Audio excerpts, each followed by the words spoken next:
પોરબંદર જિલ્લામાં પડેલા ધોધમાર વરસાદના કારણે ખેડૂતોને મોટા પાયે નુકસાન પહોંચ્યું।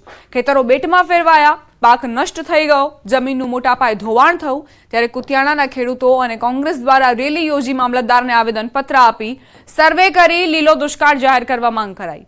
મહત્વનું છે કે પોરબંદર જિલ્લાના ઘેડ પંથકના ગામોમાં ભાદર, વેણુ, ઓઝત, મીણસર સહિતની નદીઓના કારણે 3 વખત પૂરની પરિસ્થિતિ સર્જાઈ હતી, જેમાં ખેડૂતોને જમીનનું ધોવાણ તથા પાકને નુકસાન થયું।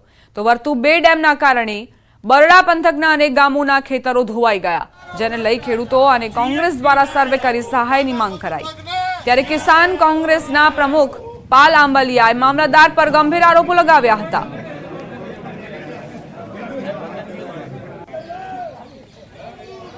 ખેડૂતો સંપૂર્ણ ગુજરાતમાં રામ ભરોસે છે, એટલે કેન્દ્ર સરકારનો અછતગ્રસ્તનો જે મેન્યુઅલ છે એ એકમાત્ર આશાનું કિરણ છે કે એ મુજબ લીલો દુષ્કાળ જાહેર થાય તો ખેડૂતોને કેટલાય જેની 8 કે 9 બાબતો છે એ લાગુ પડે અને ખેડૂતને ફાયદા થાય।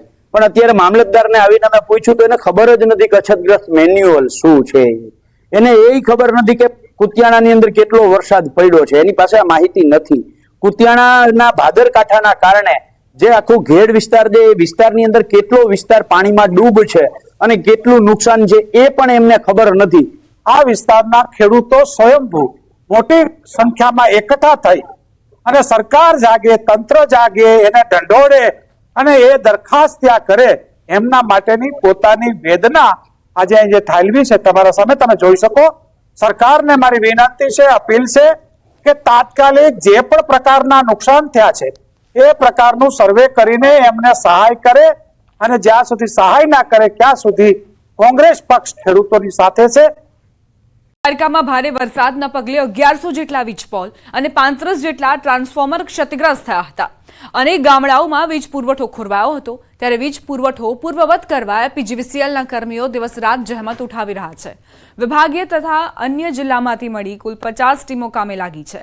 દ્વારકા વિભાગીય કચેરીના કાર્યપાલક ઇજનેર એન.જે. ગોરાણીયાએ જણાવ્યું કે હાલમાં વરસાદે વિરામ લેતા અમારી ટીમો દ્વારા ખાસ કરીને ખેતીવાડીના ફીડરોને તાત્કાલિક ધોરણે પૂર્વવત કરવા માટે યુદ્ધના ધોરણે કામગીરી કરાઈ રહી છે। અનેક ગામોમાં વીજ પુરવઠો ફરી શરૂ કરી દેવાયો છે। આ તરફ ખેડૂતોએ પણ પીજીવીસીએલની કામગીરીની સરાહના કરી હતી અને પીજીવીસીએલના કર્મીઓનો આભાર પણ માન્યો હતો। મહત્વનું છે કે 26 ઓગસ્ટથી 3 દિવસ સુધી ભારે વરસાદ પડ્યો હતો અને અનેક વિસ્તારમાં પૂરની સ્થિતિ પણ જોવા મળી હતી। અનેક વિસ્તારોમાં વીજ પુરવઠો ખોરવાયો હતો। તાત્કાલિક ગામડાઓનો પાવર રિસ્ટોર કરેલ છે અને ગ્રાહકોને ઓછામાં ઓછી મુશ્કેલી પડે એવા અમે પ્રયત્ન કરેલ છે અને હાલમાં પણ ખેતીવાડી ફીડરોમાં જે પોલ પડેલા છે એ પોલ પણ ખેતીવાડી ફીડરોમાં તાત્કાલિક પાવર રિસ્ટોર થાય એના માટે કોન્ટ્રાક્ટરની 20 ટીમ બંને તાલુકા વચ્ચે અને ડિપાર્ટમેન્ટલ 20 ટીમ અને બહારની 10 ટીમ એમ 50 ટીમો રાત દિવસ કામ કરે છે। લાઇટમાં અને વીજળીમાં બહુ નુકસાન આવેલું હતું। ઠેર ઠેર પોલ પડી ગયા હતા, વાયર તૂટી ગયા હતા, વીજ પડવાથી ટીસી પણ ફાટી ગયા હતા। તો પીજીવીસીએલની ટીમ અને પીજીવીસીએલનું કામ બહુ સારું હતું। સારી એવી કામગીરી લોકોએ પાણીમાં ચાલીને પણ પોલ ઉપર ચડી, પોલ ઊભા કરી, પોલ ટાયર વ્યવસ્થિત કરી લાઇટનું મોટા ભાગે અત્યારે કામ ચાલુ કરી દીધું છે અને એના હિસાબે અમે પણ મોટરો ચાલુ કરી કૂવામાંથી પાણી ઉપાડી, ખેતરોમાંથી પાણી ઉપાડી અને હાલ અત્યારે એકદમ અમારી જમીન સૂકી કરી નાખી છે।